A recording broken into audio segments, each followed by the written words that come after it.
नमस्कार साथियों, स्वागत है आपके अपने YouTube channel next stay with R K sir.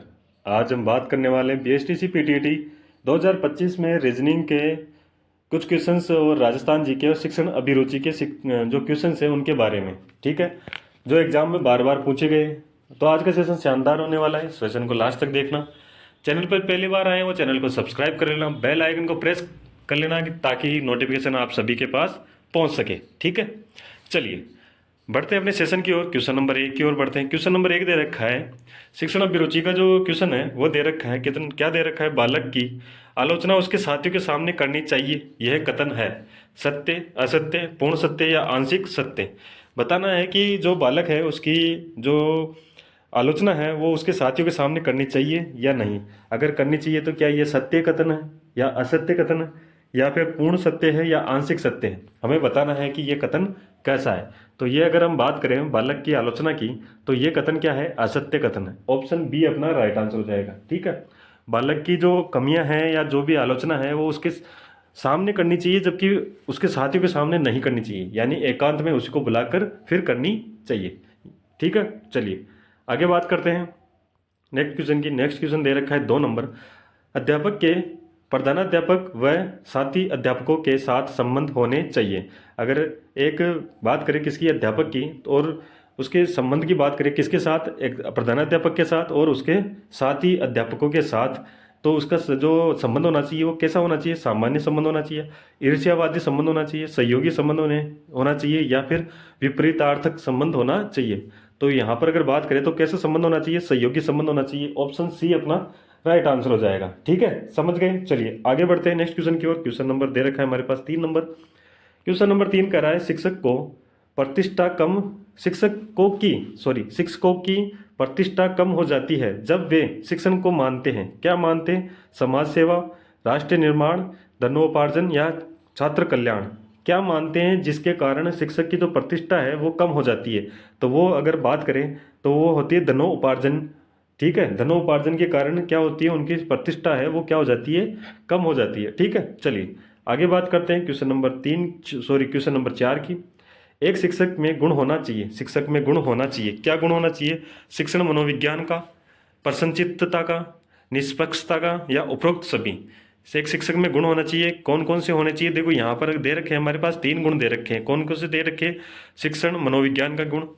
ठीक है, एक शिक्षक में मनोविज्ञान का गुण होना चाहिए। ठीक है, ताकि वो बच्चों के मनो स्थिति को समझ सके और उसके अनुरूप अध्ययन करा सके। ठीक है, प्रसन्नचित्तता होनी चाहिए, बिल्कुल खुश होना चाहिए। अगर उदास रहेगा तो क्लास निरस्त हो जाएगी। ठीक है, इसलिए उनको क्या होना चाहिए, प्रसन्नचित्त होना चाहिए। निष्पक्ष होना चाहिए, बिल्कुल निष्पक्ष होना चाहिए। कभी भी 2 बालकों के अंदर या किसी भी 2 विद्यार्थियों के अंदर पक्षपात नहीं करना चाहिए। ठीक है, तो निष्पक्ष भी होना चाहिए। इसका मतलब क्या हुआ, जो उपरोक्त सभी है वो सभी गुण होने चाहिए। ठीक है, ऑप्शन 2 डी है वो हमारा राइट आंसर हो जाएगा। ठीक है, चलिए आगे बढ़ते हैं नेक्स्ट क्वेश्चन की ओर। क्वेश्चन नंबर हमारे पास दे रखा है 5 नंबर। 5 नंबर कह रहा है, छात्रों को ज्ञान देने के लिए अध्यापक को होना चाहिए। छात्रों को ज्ञान देने के लिए अध्यापक को होना चाहिए, क्या होना चाहिए, आलसी होना चाहिए, अध्ययनशील होना चाहिए, सक्रिय होना चाहिए, प्रसन्नचित्त होना चाहिए। तो यहाँ पर अगर ऑप्शन की बात करें तो कौन सा होगा, बी ऑप्शन हो जाएगा। ठीक है, यानी कि वो होना चाहिए, अध्ययनशील होना चाहिए। ठीक है, चलिए आगे बढ़ते हैं नेक्स्ट क्वेश्चन की ओर। क्वेश्चन दे रखा है 6 नंबर, अध्यापक को कौन सा कार्य सजगता लाने के पक्ष में नहीं है। जो अध्यापक का कौन सा कार्य है जो सजगता लाने के पक्ष में नहीं है, समाचार पत्र पढ़ना, ज्ञानवर्धक पुस्तकें पढ़ना, समाज में निष्क्रिय रहना, सहयोगी क्रियाओं में भाग लेना। देखो यहाँ पर कौन सा जो कार्य है वो उसको जो सजगता होती है उसको लाने के पक्ष में नहीं है। देखो यहाँ पर नहीं है की बात हो रही है। देखो छात्र जो समाचार पत्र है वो पढ़ना सजगता लाता है, बिल्कुल नए नए जो जो भी चीज़ें हैं वो हर न्यूज़ के बारे में पता होना चाहिए। ठीक है, ज्ञानवर्धक पुस्तकें पढ़ना बिल्कुल ये तो होता है। देखो यहाँ पर सहयोगी क्रियाओं में भाग लेना बिल्कुल सहगामी क्रियाओं में भाग लेता है। पर यहाँ पर दे रखा है सह में दे रखा है समाज में निष्क्रिय रहना। अगर समाज में निष्क्रिय रहेंगे तो उनमें सजगता नहीं आएगी। ठीक है, तो ऑप्शन कौन सा हो जाएगा, ऑप्शन सी अपना राइट आंसर हो जाएगा। चलिए आगे बढ़ते हैं नेक्स्ट क्वेश्चन की ओर। नेतृत्व का सामान्य अर्थ है, नेतृत्व का सामान्य अर्थ है, क्या सामान्य अर्थ है, प्रभावित करता है करना, मार्गदर्शन करना, रास्ता दिखाना या नेता बनना। कौन सा नेतृत्व का सामान्य अर्थ है, अगर सामान्य अर्थ की बात करें तो प्रभावित करना। ऑप्शन नंबर ए अपना राइट आंसर हो जाएगा। चलिए ठीक है, आगे बढ़ते हैं क्वेश्चन नंबर 8 की ओर। शिक्षक को शिक्षण संस्थितियां प्राप्त की जानी चाहिए, प्रदान की जानी चाहिए। देखो यहाँ पर दे रखा है शिक्षक को शिक्षण संस्थितियां प्रदान की जानी चाहिए, तो यहाँ पर बात करें तो कौन सी की जानी चाहिए? ऑप्शन नंबर बी अपना राइट आंसर हो जाएगा, विद्यार्थियों की मानसिक एवं शारीरिक आयु के अनुरूप। ठीक है ना। चलिए आगे बढ़ते हैं नेक्स्ट क्वेश्चन की ओर। क्वेश्चन नंबर दे रखा है 9 नंबर। स्मृति स्तर के शिक्षण का कौन सा उद्देश्य नहीं है? स्मृति जो स्तर है उसके शिक्षण का कौन सा उद्देश्य नहीं है? मानसिक पक्षों का प्रशिक्षण, तथ्यों का ज्ञान देना, अर्थ को प्रत्यक्षीकरण करना एवं विचारों को समझना, ज्ञान का पुनर्स्मृति तथा पुनः प्रस्तुतिकरण करना। ठीक है, तो यहाँ पर कौन होगा? नहीं होने की बात कर रहा है, तो नहीं होने में कौन होगा? उद्देश्य कौन सा नहीं होगा? वो होगा सी नंबर, अर्थ का प्रत्यक्षीकरण करना एवं विचारों को समझना, ये नहीं होगा। ऑप्शन सी अपना राइट आंसर हो जाएगा। ठीक है, चलिए आगे बढ़। क्वेश्चन नंबर 10, निम्नलिखित में से कौन सा शिक्षण का चर नहीं है? देखो यहाँ पर बात कर रहा है कि शिक्षण का चर नहीं है। देखो अगर बात करें चर की, तो शिक्षण में 3 चर होते हैं। ठीक है, 3 चर होते हैं। ठीक है ना। एक तो होता है कौन सा? आश्रित, एक स्वतंत्र और एक मध्यस्थ। 3 चर होते हैं। ठीक है, आश्रित चर, मध्यस्थ चर और स्वतंत्र चर। तो अगर बात करें तो यहाँ पर कौन सा चर में नहीं होगा, तो वो होगा कौन सा? ऑप्शन नंबर बी, माता और पिता कोई चर नहीं होते। ठीक है ना। चलिए आगे बात करें क्वेश्चन नंबर 11 के। शिक्षण प्रक्रिया में कौन सा स्वतंत्र चर होता है? अगर स्वतंत्र चर की बात करें तो कौन होता है? शिक्षक होता है। ऑप्शन नंबर बी अपना राइट आंसर हो जाएगा। ठीक है, चलिए आगे बढ़े क्वेश्चन नंबर 12 की ओर। क्वेश्चन नंबर 12 कह रहा है शिक्षण प्रक्रिया में विद्यार्थी, अगर विद्यार्थी की बात करें तो वो क्या है? विद्यार्थी की बात करें तो वो आश्रित चर, स्वतंत्र चर, मध्यस्थ चर या इनमें से कोई नहीं। तो देखो स्वतंत्र चर की बात की थी अभी हमने, कौन होता है? शिक्षक होता है। ठीक है, और मध्यस्थ चर की बात करें तो यहाँ पर होती है पाठ्यचर्या। तो यहाँ पर कौन बचा? आश्रित चर। आश्रित चर क्या कौन होते हैं? छात्र या विद्यार्थी। और आश्रित चर कौन सा होता है? विद्यार्थी होते हैं। ठीक है, 3 चर होते हैं, हमने बात की थी। ठीक है, चलिए आगे बढ़ते हैं नेक्स्ट क्वेश्चन की ओर। क्वेश्चन नंबर दे रखा है कौन सा? 13 नंबर। राजस्थान जीके के क्वेश्चन स्टार्ट हो चुके हैं। ठीक ठीक है, चलिए यहाँ पर दे रखा है नैणसीरी ख्यात में गुहिलों की कितनी शाखाओं का उल्लेख किया गया है? नैणसीरी ख्यात में जो गुहिलों की जो शाखा के बारे में बताया गया है वो कितनी है? इनके बारे में अगर बात करें तो वो कितनी बताई गई है? 24 बताई गई है। ठीक है, 24 बताई गई है। ऑप्शन नंबर बी अपना राइट आंसर हो जाएगा। चलिए आगे बढ़ते हैं नेक्स्ट क्वेश्चन की ओर। नेक्स्ट क्वेश्चन हमारे पास दे रखा है कौन सा? 14 नंबर। नयन चंद्र सूरी द्वारा रचित ग्रंथ हमीर महाकाव्य में राजपूतों की उत्पत्ति बताई गई है। नयन चंद्र जो सूरी था उनकी जो ग्रंथ था कौन सा? हमीर महाकाव्य में राजपूतों की जो उत्पत्ति के बारे में बताया गया। तो कौन सी क्या बताया गया? चंद्र से बताई गई है, सूर्य से या अग्नि से या ब्राह्मण? कौन सा ऑप्शन होगा? तो यहाँ पर ऑप्शन बी हो जाएगा। कौन सा? सूर्य से बताई गई है। ठीक है, इसके अलावा अगर बात करें तो जयानक की जो रचना है कौन सी? पृथ्वीराज विजय, उसमें भी किससे बताई गई है? सूर्य से बताई गई है। ठीक है, चलिए आगे बढ़ते हैं नेक्स्ट क्वेश्चन की ओर। क्वेश्चन दे रखा है कौन सा? 15 नंबर। गुरु विशिष्ट ने राजपूतों की उत्पत्ति के लिए यज्ञ का आयोजन कहाँ पर किया था? अगर गुरु विशिष्ट की बात करें तो उन्होंने जो राजपूतों की उत्पत्ति के लिए जो यज्ञ किया था वो कहाँ किया था? माउंट आबू सिरोही में। ऑप्शन नंबर कौन सा होगा? बी अपना राइट आंसर हो जाएगा। ठीक है, इससे नेक्स्ट क्वेश्चन की ओर। क्वेश्चन दे रखा है कौन सा? हमारे पास दे रखा है 16 नंबर। वह सर्वप्रथम राजपूतों के लिए रघुकुल शब्द का प्रयोग किसने किया था? अगर सर्वप्रथम राजपूतों के लिए रघुकुल शब्द का प्रयोग किया था राजशेखर ने। ऑप्शन नंबर सी अपना राइट आंसर हो जाएगा। क्वेश्चन नंबर 17 की ओर बढ़ते हैं। रतन सिंह के 2 सेनानायक थे, कौन थे? गोरा और बादल। ऑप्शन नंबर ए अपना राइट आंसर हो जाएगा। आगे बढ़े क्वेश्चन नंबर 18 की ओर। कर्नल जेम्स टोड ने किस शासक को प्रबल हिंदू राजा कहा है? तो कर्नल जेम्स टोड ने कहा है राणा हमीर को। ऑप्शन नंबर सी अपना राइट आंसर हो जाएगा। चलिए आगे बढ़ते हैं क्वेश्चन नंबर 19 की ओर। निम्न युद्धों राजस्थान जो निम्न युद्ध दे रखे हैं राजस्थान इतिहास में सीमा चिन्ह बताना, इनका जो बताना है कि कौन से सन में हुआ था। ठीक है, अवधि बतानी है।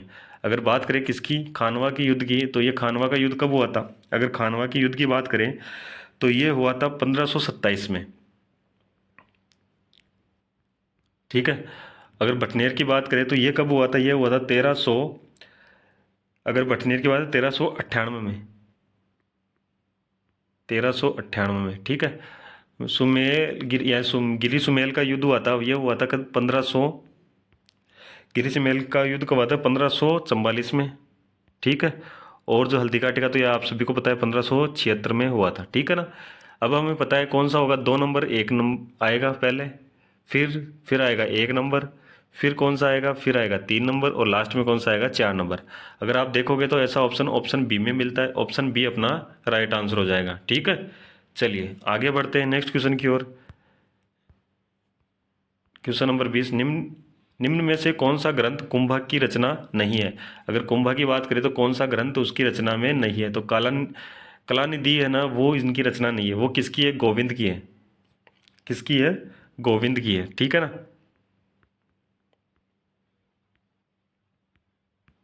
चलिए आगे बढ़े नेक्स्ट क्वेश्चन की ओर।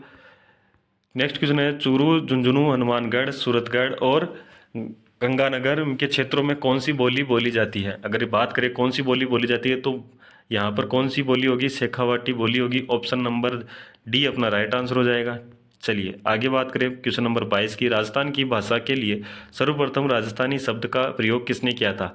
सर्वप्रथम राजस्थानी शब्द का प्रयोग किया था जॉर्ज अब्राहम ग्रियर्सन ने किया था, ठीक है। ऑप्शन नंबर ए अपना राइट आंसर हो जाएगा। चलिए आगे बढ़ते हैं नेक्स्ट क्वेश्चन की ओर। क्वेश्चन नंबर 23 दे रखा है, लोक देवता कल्लाजी राठौड़ की ये समाधि कहाँ पर स्थित है।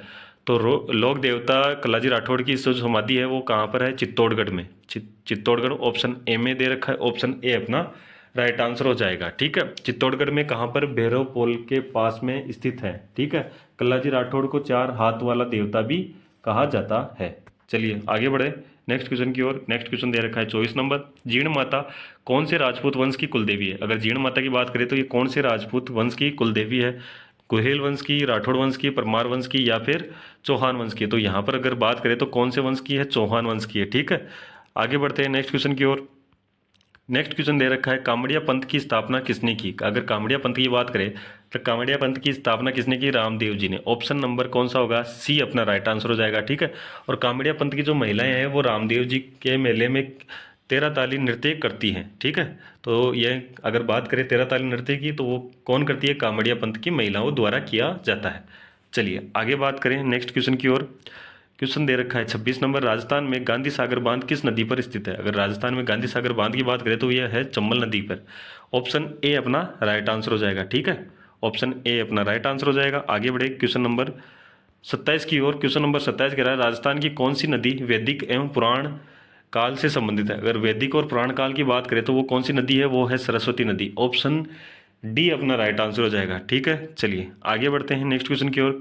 यहाँ पर सूची 1 और सूची 2 में दे रखा है। सूची 1 में दे रखा है कौन सा जिला दे रखा है, और सूची 2 में नदियाँ दे रखी है। हमें क्या करना है, सूची 1 से सूची 2 को मिलान करना है, ठीक है।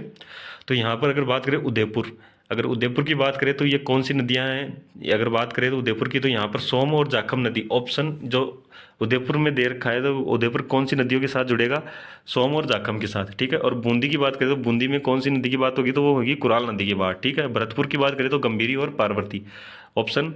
और यहाँ पर अगर अलवर की बात करें तो अलवर में है साबी और रूपारेल नदी। अगर इसकी बात करें तो देखो ए में क्या है, ए में है कितना, 3। तो देखो ए में 3 दे रखा है, तो ए में 3 कहाँ है, एक तो ए दे रख और एक डी में है, ठीक है। बी में क्या दे रखा है, 4। अगर 4 की बात है दोनों में 4 दे रखा है, ठीक है। और सी में कितना, सी में 2। अगर सी की बात करें तो यहाँ पर 1 दे रखा है, जबकि यहाँ पर दे रखा है 2। ऑप्शन डी अपना राइट आंसर हो जाएगा, ठीक है। चलिए आगे बढ़े नेक्स्ट क्वेश्चन की ओर। नेक्स्ट क्वेश्चन दे रखा है कौन सा, अगर रीजनिंग के क्वेश्चन है, ठीक है। नेक्स्ट क्वेश्चन जो भी दे रखे हैं वो क्या, कौन से हैं, रीजनिंग के क्वेश्चन है।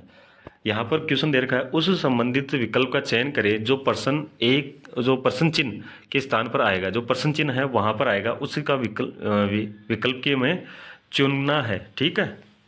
यहाँ पर अगर बात करें किसकी, तो देखो यहाँ पर जो ये दोनों शब्द दे रखे हैं, इन दोनों शब्दों में जो संबंध होगा वो संबंध यहाँ वाले इन दोनों शब्दों में होना चाहिए।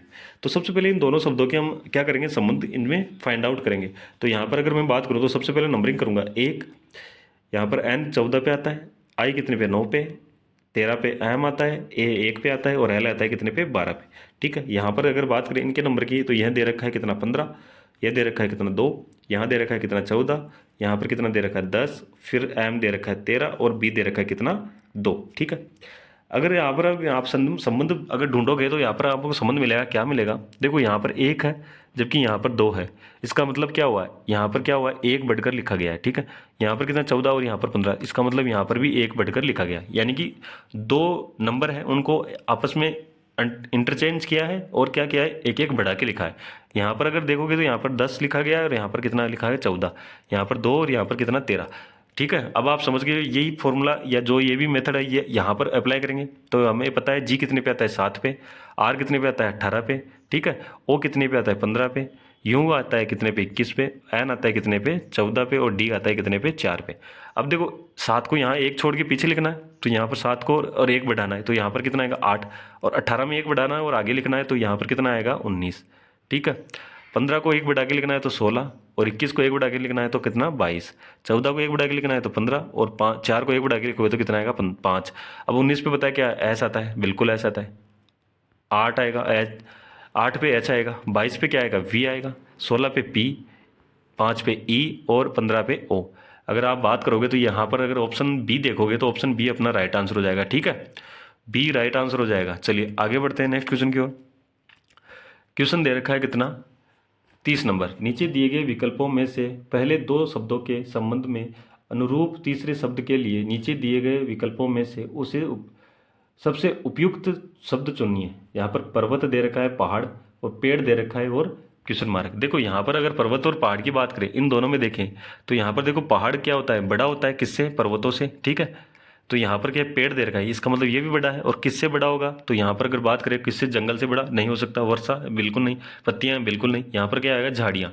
ऑप्शन डी अपना राइट आंसर हो जाएगा। ठीक है, चलिए आगे बढ़ते हैं क्वेश्चन नंबर 31 की ओर। किसी भाषा में SNIP को लिखा जाएगा @ 5 9 और हैज में, और KITE को लिखा जा रहा है $9% और विस्मयामोदक चिन्ह से। ठीक है, कोड से लिखा जाता है, तो उसी कोड में PIN को किस प्रकार लिखा जाएगा। देखो यहाँ पर अगर बात करें तो पी की, अगर पी देखोगे तो पी यहाँ है और सबसे पहले क्या आ रहा है हैज़ आ रहा है, तो यहाँ पर हैज़ आएगा। ठीक है, उसके बाद में क्या आ रहा है आई आ रहा है। अगर आई की बात करें तो यहाँ पर देखो पी से पहले क्या है आई है, तो यहाँ पर हैज़ से पहले क्या है नो है, तो यहाँ पर नो आ जाएगा। ठीक है, फिर एन, एन कहाँ पे दे रखा है, एन दे रखा है यहाँ पर, एस के बाद में एन, तो एस के लिए @ और एन के लिए कितना 5, तो यहाँ पर 5 आ जाएगा। फिर के यहाँ पर स्टार्टिंग में है और यहाँ पर क्या है डॉलर का सीन है, तो यहाँ पर डॉलर आ जाएगा। ठीक है, ऐसा बनेगा, ऐसा बन रहा है कौन से ऑप्शन में, ए ऑप्शन में बन रहा है, ए ऑप्शन अपना राइट आंसर हो जाएगा। ठीक है, सभी को पता है। चलिए आगे बढ़ते हैं नेक्स्ट क्वेश्चन की ओर। नेक्स्ट क्वेश्चन दे रखा है किसी विशेष कोड में हमारे पास जो एक शब्द ये जो वाक्य दे रखा है उसको कह रहा है, उसको जिसका कोड लिखा है, क्या लिखा है 1 4 6 5, ये कोड लिखा है। ठीक है, उसी प्रकार दोबारा एक वाक्य दे रखा है, उसके लिए भी कोड लिखे हैं, फिर तीसरे टाइम भी ऐसा ही वाक्य दे रखा है, फिर उसके कोड लिखे हैं, और 4th टाइम में भी ऐसा ही कोड दे रखा है, वो वाक्य दे रखा है, कोड लिखा है, और हमारे पास जो सम का कोड पहुंचा है। ठीक है, तो यहाँ पर अगर बात करें तो देखो ये कहाँ पर दे रखा है, अगर इसकी बात करें तो ये दे रखा है यहाँ पर। ठीक है, अब इसका कोड बताना है तो सबसे पहले इन तीनों शब्दों का हमें कोड ढूंढना पड़ेगा, मस्ट, सेव और मनी का कोड ढूंढना पड़ेगा। ठीक है, अगर हम बात करें किसकी, मस्ट की, ठीक है, मैं यहाँ पर कलर चेंज कर लेता हूँ, तो मस्ट की बात करें तो यहाँ पर मस्ट यहाँ दे रखा है एक तो, और एक यहाँ दे रखा है। ठीक है, तो यहाँ पर अगर इन दोनों कोड में ये देखो इसका कोड कौन सा है, ये वाला है। ठीक है, और इसका कोड कौन सा है, ये वाला है। इन दोनों में कॉमन क्या है, अगर कॉमन देखोगे तो कॉमन क्या मिलेगा आपको, कॉमन मिल रहा है कौन सा 9 नंबर मिल रहा है। ठीक है, तो 9 नंबर मस्ट का हो जाएगा। ठीक है, यहाँ पर 9 नंबर आ गया। फिर सेव देखो, सेव यहाँ है और कहाँ पर है, तो यहाँ पर दे रखा है क्या, सेव दे रखा है, और सेव कहाँ पर है, यहाँ पर है, तो इस कोड में और इस कोड में ढूंढना पड़ेगा, तो इस कोड में और इस कोड में 8 कॉमन मिलेगा। ठीक है, तो 8 के लिए क्या आएगा, सेव आएगा। और मनी का देखोगे तो मनी यहाँ है और एक यहाँ दे रखी है, और इसका कोड ये है, तो यहाँ पर अगर ढूंढोगे तो यहाँ पर देखो 6 नंबर, यहाँ पर भी 6 नंबर, तो 6 नंबर क्या होगा, मनी का हो गया। अब हमारे सम का पूछा तो यहाँ पर कौन सा बच गया, 7 नंबर बच गया, तो 7 नंबर किसका हो जाएगा, SOME का 7 नंबर हो जाएगा। ठीक है, ऑप्शन कौन सा हो जाएगा, ऑप्शन डी अपना राइट आंसर हो जाएगा। समझ में आ गया होगा आपको। चलिए आगे बढ़े नेक्स्ट क्वेश्चन की ओर। क्वेश्चन दे रखा है हमारे पास कौन सा, 33 नंबर। नेहा अपने विद्यालय में पश्चिम की ओर जो विद्यालय से है ना, वो क्या कर रही है, विद्यालय से क्या कर रही है, पश्चिम की ओर 5 किलोमीटर चलती है, ठीक है। फिर वह दाईं ओर मुड़ती है और 4 किलोमीटर चलती है। फिर वह दाईं ओर मुड़ती है और 5 किलोमीटर चलती है, ठीक है। तो अगर 5 किलोमीटर चलेगी तो यहाँ तक आ जाएगी। अब वह किस दिशा अब वह किस दिशा में जा रही है, ये दिशा बतानी है, ठीक है। ये दिशा हमने देखा था क्या थी, पश्चिम। तो पश्चिम की विपरीत कौन सी होगी, पूर्व होगी। तो ऑप्शन सी अपना राइट आंसर हो जाएगा, ठीक है। चलिए आगे बढ़ते हैं, इजी क्वेश्चन था ये तो। क्वेश्चन नंबर दे रखा है 34। 32 विद्यार्थियों की एक देखो 32 विद्यार्थी उत्तर की ओर मुख करते हुए एक पंक्ति में बैठे हैं। यदि नेहल बाएं छोर से 14वें स्थान पर है तो उसका स्थान दाहिने छोर से क्या होगा। देखो ये कह रहा है बाएं छोर से कितना है, 14, यानी लेफ्ट से कितना दे रखा है, 14 दे रखा है। टोटल दे रखा है कितना, 32 दे रखा है। एक फॉर्मूला होता है, टोटल बराबर left plus right minus 1। Total कितने हैं, 32 बराबर लेफ्ट कितने हैं, 14 प्लस राइट माइनस का 1। यहाँ पर देखो 32 आ जाएगा, यहाँ पर देखो 14 में से 1 जाएगा तो 13 आएगा और प्लस का राइट आ जाएगा, ठीक है। अब 13 को यहाँ पक्षांतर करोगे तो यहाँ पर राइट, और 32 में से 13 को माइनस करना होगा, ठीक है। 13 को क्या करना होगा, माइनस करना होगा। माइनस करोगे तो यहाँ पर कितना आएगा, 19 आएगा। यानी कि राइट साइड से उसकी जो दाहिने छोर से उसका जो स्थान होगा वो कौन सा होगा, 19 नंबर। 19 नंबर कौन से ऑप्शन में दे रखा है, सी ऑप्शन में दे रखा है। तो सी ऑप्शन अपना राइट आंसर हो जाएगा, ठीक है। चलिए आगे बढ़ते हैं नेक्स्ट क्वेश्चन की ओर।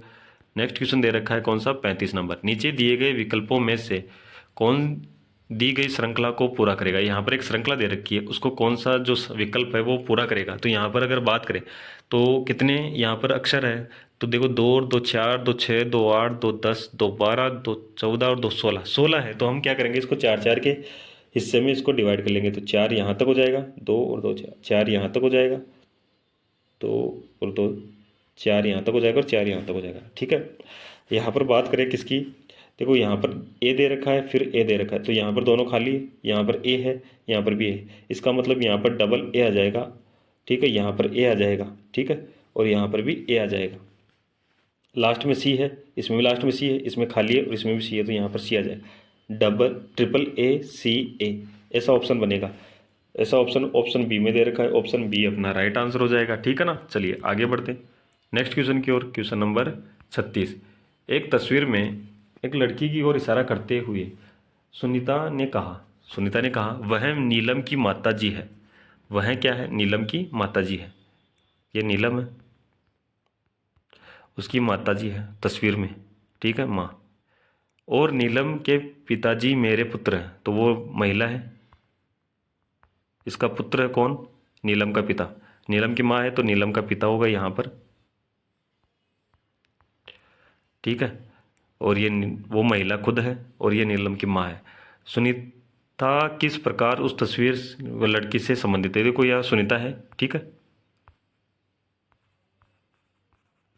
ठीक है ना। तो यहाँ पर क्या कह रहा है, यह बताना है कि उस महिला का जो तस्वीर में महिला है ना, उसका उस महिला से क्या संबंध है, सुनीता से क्या संबंध है। तो देखो यह पुत्र हो गया, पुत्र की जो महिला है वो क्या है, पुत्र की पत्नी है। और जो यहाँ पर पूछा किसका है, सुनीता किस प्रकार से संबंधित है। सुनीता उस महिला की क्या होगी, सास होगी। ऑप्शन कौन सा होगा, ऑप्शन डी अपना राइट आंसर हो जाएगा, ठीक है। सुनीता क्या होगी, सास होगी। चलिए आगे बढ़ते हैं नेक्स्ट क्वेश्चन की ओर। दिए गए प्रश्नों में वह संख्या अक्सर समूह चुने जो अन्य से अलग है। देखो अन्य से अलग है तो यहाँ पर देखो नंबरिंग करते हैं। सबसे पहले ओ कितने पे आता है, 15 पे। ई कितने पे आता है, 5 पे। और यहाँ पर दे रखा है 3। पी कितने पे आता है, 16 पे। यहाँ पर कितना दे रखा है, 8 आएगा और यहाँ पर 3। यहाँ पर दे रखा है अक्स कितने पे, 24 पे। एल कितने पे, 12 पे। और यहाँ पर 2। और यहाँ पर जे दे रखा है 10 और बी दे रखा है 2 और यहाँ पर 5। अगर आप देखोगे तो ये 5 का अगर भाग दूँ मैं किसमें, इसमें, तो कितना आएगा, 3 आएगा, ठीक है। यहाँ पर देखो 8 का भाग दूँ यहाँ किसमें, 16 में, तो यहाँ पर क्या आना चाहिए, 2 आना चाहिए। यहाँ पर देखो भाग दूँ किसका, 12 का किसमें, 24 में, तो यहाँ पर क्या आएगा, 2 आएगा, बिल्कुल 2 आ रहा है। यहाँ पर भाग दूँ किसका, 2 का किसमें, 10 में, तो यहाँ पर क्या आएगा, 5 आएगा, ठीक है। यहाँ पर 5 दे रखा है, ठीक। इसका मतलब जो विषम कौन सा हुआ, 16, 8 और 3 वाला, क्योंकि 3 की जगह क्या आना चाहिए, 2 आना चाहिए। यहाँ पर 16 पे क्या था, पी था। 8 पे क्या था, एच था। और यहाँ पर 3 था, तो ये क्या होगा, अलग होगा। तो ऑप्शन बी अपना राइट आंसर हो जाएगा, ठीक है। चलिए आगे बढ़ते हैं नेक्स्ट क्वेश्चन की ओर। क्वेश्चन नंबर 38 क्या कर रहा है, ए बी सी डी और ई तथा एफ एक वर्ताकार मेज के चारों ओर बैठे हैं। देखो यहाँ पर अगर वर्ताकार मेज बना ले तो उसके चारों ओर बैठा देंगे इन्हें। ठीक है, ये कह रहा है सी ई के बगल किसी सीट पर नहीं बैठा। यहाँ पर देखो, इसको छोड़ के आगे बढ़ते हैं। ए एफ ई तथा एफ के मध्य बैठा है, तो मैं कहूँ ई यहाँ है, एफ यहाँ है और ए यहाँ बैठ गया। ठीक है, ई डी के सामने बैठा है, ई है वो डी के सामने बैठा है, तो डी यहाँ बैठ गया। अब ये कह रहा है, देखो यहाँ पर क्या कह रहा है, सी है ना वो ई के बगल में नहीं बैठा, ई के बगल में एक साइड तो ए बैठ गया। अब एक साइड की बात करें तो एक साइड कौन है, एक साइड की बात करें तो एक साइड कौन बैठेगा, यहाँ पर सी नहीं बैठकर क्या बैठेगा, कौन बैठेगा, यहाँ पर कौन बैठ रहा है, यहाँ पर बच गया कौन, बी बच गया। ठीक है, यहाँ पर कौन बैठेगा, सी बैठेगा। ठीक है, अब ये कह रहा है एफ के सामने कौन बैठा है, एफ के सामने अगर बात करें तो कौन बैठा है, बी बैठा है। तो डी कौन से ऑप्शन में, ऑप्शन नंबर डी में है, ऑप्शन नंबर डी अपना राइट आंसर हो जाएगा। ठीक है, चलिए आगे बढ़े। अच्छा, इतने ही क्वेश्चन थे। अगर आपको सेशन अच्छा लगा है तो लाइक कर देना, ठीक है, शेयर कर देना अपने दोस्तों के साथ, चैनल को सब्सक्राइब कर लेना, बेल आइकन को प्रेस कर लेना ताकि नोटिफिकेशन आपको मिलता रहे। ठीक है, चलिए धन्यवाद, जय हिंद, जय भारत।